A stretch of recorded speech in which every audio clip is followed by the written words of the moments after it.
अरे मोहन, आज खेत की मेड़ भी देख लेना। रात को पानी ज्यादा गया था। हाँ भैया, देख लूंगा। पहले बैलों को चारा डाल दूं, फिर निकलता। बस यही काम रह गया है घर में। सुबह सुबह खेत, बैल, मेड़। कोई ये भी देखे कि रसोई अपने आप नहीं चलती। दीदी, मैंने आटा गूंद दिया है, दाल भी चढ़ा दी है। आप चाहें तो मैं चूल्हा भी संभाल लेती हूँ। रहने दो, तुम्हें तो सब कुछ करने की जल्दी रहती है, ताकि लोग कहें कि छोटी बहू कितनी सयानी है। भाभी, उसने मदद की बात ही तो की है, इसमें बुरा मानने की क्या बात है? तुमसे तो कोई कुछ कहे ही नहीं। तुम्हें अपनी घरवाली में कोई कमी दिखती ही कहाँ है।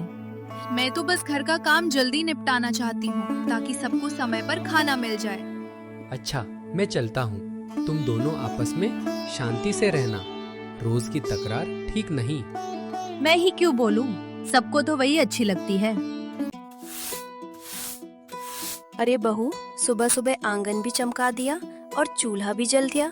तुम थकती नहीं क्या?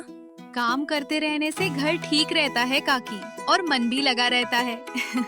सच कहे तो तुम्हारे हाथ में बरकत है। जिस दिन तुम रसोई करो, पूरे घर में खुशबू फैल जाती है। हाँ हाँ, बस अब इसकी आरती भी उतार लो, जैसे घर में और कोई काम ही नहीं करता। अरे बहू, हमने तो बस जो देखा वही कहा। बुरा मानने की क्या बात है? मुझे किसी की राय की जरूरत नहीं। अपना घर मैं तुमसे ज्यादा जानती हूँ। काकी, आप बैठिए ना, मैं अभी लोटे में पानी लाती हूँ। रास्ते से आई हैं, थक गई होंगी। देखो तो सही, बात करने का ढंग भी कितना अच्छा है। भगवान ऐसी समझ सबको दे। बस कीजिए, हर बात में इसी का नाम लेना जरूरी है क्या? अच्छा बहू, हम चले। दोपहर को अगर समय मिले तो हमारी बिटिया को सिलाई भी सिखा देना। क्यों नहीं काकी, भेज दीजिएगा। जो थोड़ा बहुत आता है खुशी से सिखा दूंगी। अब ये सिलाई भी सिखाएगी, खाना भी बनाएगी, पानी भी भरेगी। सच में बड़ी पहुंची हुई है। दीदी, आप नाराज लग रही हैं। अगर मुझसे कोई भूल हुई हो तो बता दीजिए। भूल? तुम्हारी भूल यही है कि तुम हर जगह अपनी अच्छाई दिखाती फिरती हो। दीदी, मैंने आपका भी पानी भरकर रख दिया है। धूप तेज होने से पहले नहा ले तो अच्छा रहेगा। हाँ, एहसान मत जताओ। 2 घड़े पानी भर देने से कोई देवी नहीं बन जाती। छोटी, जरा इधर आना, तुमसे एक जरूरी बात करनी है। जी दीदी, कहिए। मैं बस दाल में छौंक लगा रही थी। आज तुम बहुत थक गई होगी, सुबह से काम ही काम किया है। नहीं दीदी, आदत है। काम बांट लिया जाए तो किसी पर ज्यादा बोझ नहीं पड़ता। अच्छा, अगर मैं कहूँ कि आज शाम का एक काम तुम मेरे कहने से कर दो, तो करोगी? आप कहेंगी तो क्यों नहीं करूँगी, घर का ही काम होगा। हाँ, घर का ही समझो। पीछे वाले पुराने कोठार में बहुत कूड़ा जमा है। शाम होने से पहले उसे साफ कर दो। अभी कर देती हूँ। वहाँ तो कई दिनों से कोई गया भी नहीं। और सुनो, जो भी पुरानी चीज मिले पहले मुझे दिखाना, बिना पूछे कुछ फेंकना मत। ठीक है दीदी, मैं झाड़ू, टोकरी और दिया ले जाती हूँ। अंदर अंधेरा होगा। हाँ, और जल्दी करना, शाम तक आंगन भी धोना है। अच्छा दीदी, पहले कोठार साफ कर देती हूँ, फिर आंगन भी देख लूंगी। देखना, कोई चीज छूटनी नहीं चाहिए, वरना फिर लोग कहेंगे कि छोटी बहू से भी काम अधूरा रह गया। मैं पूरी कोशिश करूंगी कि सब ठीक से हो जाए। यहाँ तो सच में बहुत सामान पड़ा है। पहले ये सूखे पत्ते हटाऊं, फिर बक्सा देखती हूँ। अंदर ठीक से देखना, कोने में भी हाथ डालना। ऊपर ऊपर झाड़ू फेरने से सफाई नहीं होती। जी दीदी, मैं ध्यान से कर रही हूँ। आपने ठीक कहा, कोनों में ही सबसे ज्यादा धूल है। और सुनो, अगर चूहा वूहा निकल आए तो चिल्लाना मत। छोटी सी बात पर डर जाओगी तो काम कैसे चलेगा? डर तो लगता है, पर काम छोड़ूंगी नहीं। वाह, बड़ी हिम्मत वाली बन रही हो। देखती हूँ कितनी देर टिकती हो। दीदी, यहाँ एक पुराना पीतल का डिब्बा मिला है। बहुत धूल लगी है, पर लगता है संभाल कर रखा गया था। पहले बाहर लाओ, मैं देखूंगी कहीं बेकार चीज ना हो। और ये लकड़ी का छोटा बक्सा भी है। ताला तो नहीं, पर ढक्कन अटका हुआ है। उसे भी निकालो, धीरे से, टूटना नहीं चाहिए। दीदी, मैं कपड़ा लाती हूँ, साफ करके देखेंगे तो समझ आएगा कि क्या है। जल्दी करो, मुझे बेकार कबाड़ में समय नहीं गवाना। दीदी, डिब्बे पर कुछ लिखा है, लगता है बहुत पुराना है। अक्षर साफ नहीं दिख रहे। मुझे दो, तुम रहने दो। ऐसी चीजें समझना हर किसी के बस की बात नहीं। अच्छा, ये लीजिए। पर बक्से का ढक्कन अभी भी नहीं खुल रहा। जरा जोर लगाओ।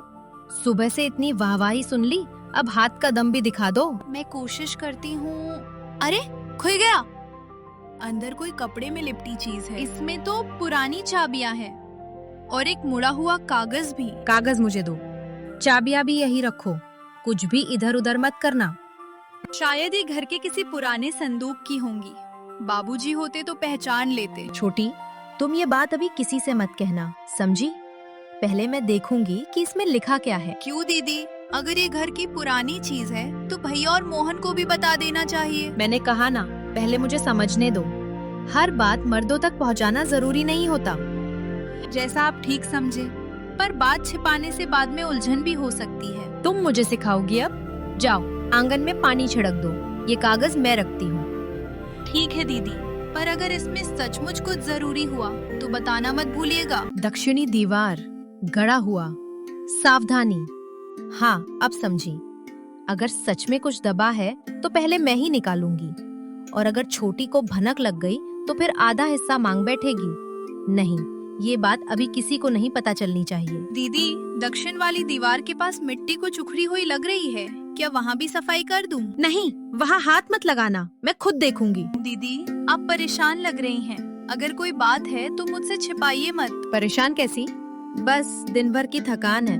तुम अपने काम से काम रखो। अगर कुछ पाना है तो पहले छोटी को रास्ते से हटाना होगा, कम से कम भरोसे से। दीदी, मैं दिया बुझा दूं? देर हो रही है। हाँ, बुझा दो और सुबह मुझे जगा देना। दीदी, टोकरी भारी लग रही है, मैं थोड़ी देर उठा लूं? नहीं, रहने दो, तुम बस साथ चलो, रास्ता उबड़ खाबड़ है। हाट से आज तेल, नमक और दाल लेनी है, और अगर दाम ठीक मिले तो गुड़ भी। हाँ, और पैसे संभाल कर खर्च करना, घर का हिसाब ढीला नहीं होना चाहिए। पैसे की थैली तो टोकरी में ऊपर ही रखी है, पहुँचते ही पहले वही देख लेंगे। अरे, ये क्या? पैसे की थैली कहाँ गई?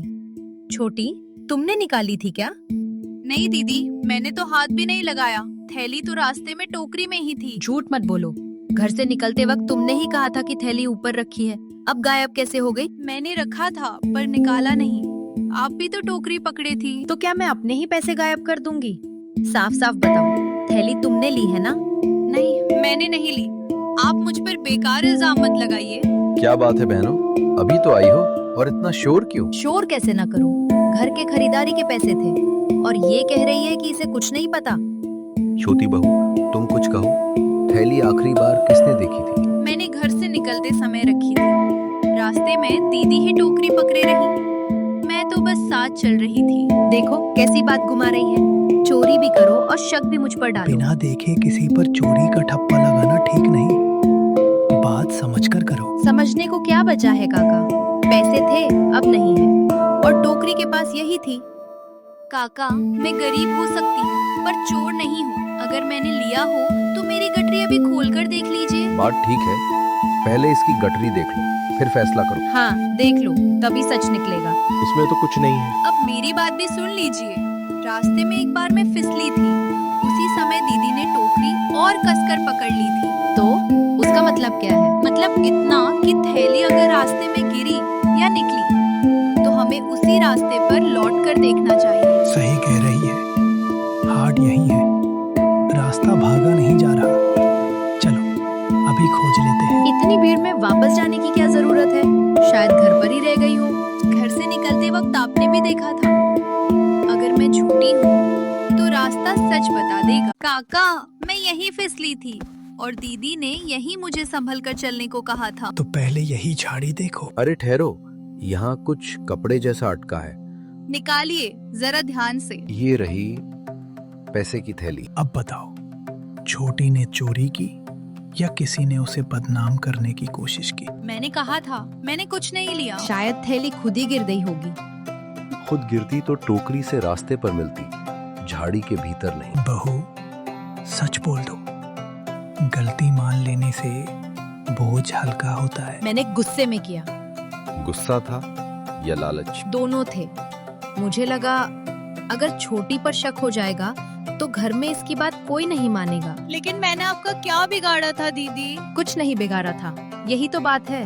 तुम सीधी थी, सबका भरोसा जीत रही थी, और मुझे जलन होने लगी। आपने चाहा होता तो मैं आपका हाथ पकड़ती, आपका हिस्सा नहीं छीनती। मुझे माफ कर दो, मैंने तुम्हें चोर कहकर बहुत बड़ी चोट दी।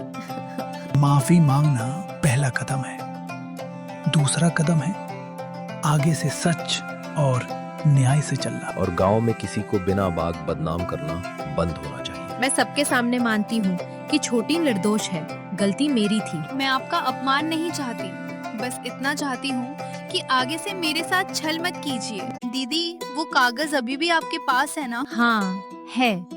अब समझ में आ रहा है कि एक कागज के पीछे मैं कितनी दूर चली गई। अगर उसमें कुछ लिखा भी है तो हम मिलकर देखेंगे, छिपाकर नहीं। नहीं, पहले मैं सच साफ कर दूं। कागज में बस आधी अधूरी पुरानी बातें थीं। मैंने ही अपने मन से खजाने की कहानी बना ली। तो असली गड़ा हुआ खजाना क्या निकला पता है? क्या? यही कि झूठ चाहे जितना दबा दो, सच फिर भी ऊपर आ जाता है। छोटी, आज से घर का हिसाब हम दोनों साथ रखेंगे और भरोसा भी।